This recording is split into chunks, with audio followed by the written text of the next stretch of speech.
अजित पवारांनी निलेश लंकेंना इशारा दिलेला आहे, तू ज्या शाळेत शिकला त्या शाळेचा मी हेडमास्टर आहे, माझ्या नादी लागू नको आणि माझ्या नादी लागला त्याचा पुरता बंदोबस्त केला, तू किस झाड की पत्ती है अजित पवारांनी अशा भाषेत निलेश लंकेंना इशारा दिलाय। तर अजित पवारांच्या इशाऱ्याला सुप्रिया सुळेंनी सुद्धा प्रत्युत्तर दिलंय।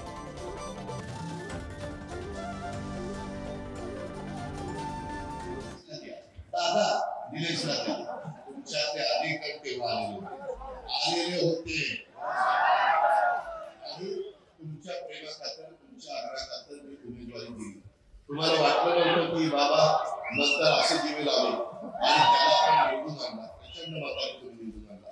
वेळी दिसायला दिसतो बारका असा आणि तो भय पोचून लागला।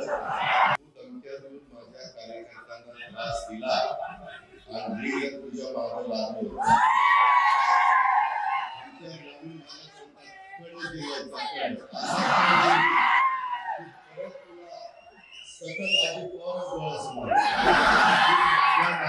त्याला दाखवले का आज त्याला साहेबांनी सांगितलं पुढच्या वेळेस तूच मंत्री। आता पुढच्या वेळेस मंत्री होण्याकरता त्यांनी कारखान्याची वाट लावली, बाकीच्या सगळ्यांची वाट लावली आणि मंत्री व्हायला निघाला।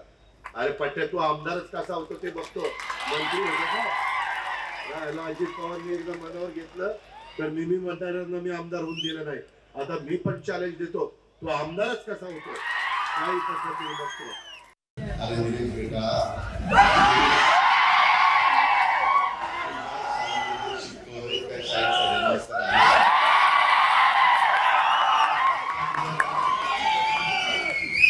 धमक्यातून माझ्या कार्यकर्त्यांना त्रास दिला आणि मी तुझ्या मागे लागलो।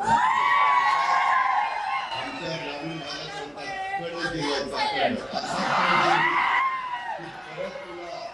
सतत अजित पवारच डोळ्यासमोर नादी लागू नको। महाराष्ट्रात जे माझ्या नादी लागले त्याचा पुरता बंदोबस्त केला आणि तू तर किस झाड की पत्ती है। दमदाटी सुसंस्कृत महाराष्ट्रात चालणार नाही, आम्ही खपून घेणार नाही। आणि जे निलेश लंकेला दम देतय ना त्याला मला फार विनम्रपणे सांगायचंय, दमदाटी ना ती तुम्हारे घर में चलाओ, बाहर मत चलाओ। ही लोकशाही आहे, लोकशाहीमध्ये दम द्यायचा अधिकार कुणालाही नाही। प्रेमाने बोला, आदर सन्मान करू। आणि ते काल भाषणात कुठेतरी कोणतरी म्हणलं बाई की आरेला कारे म्हणावंच लागतं। ओ हा सुसंस्कृत महाराष्ट्र आहे, इथे आरेला कारे वगैरे गुंडागर्जी नाही चलेगी। तुमचं चालत असेल पण आम्ही खपून घेणार नाही।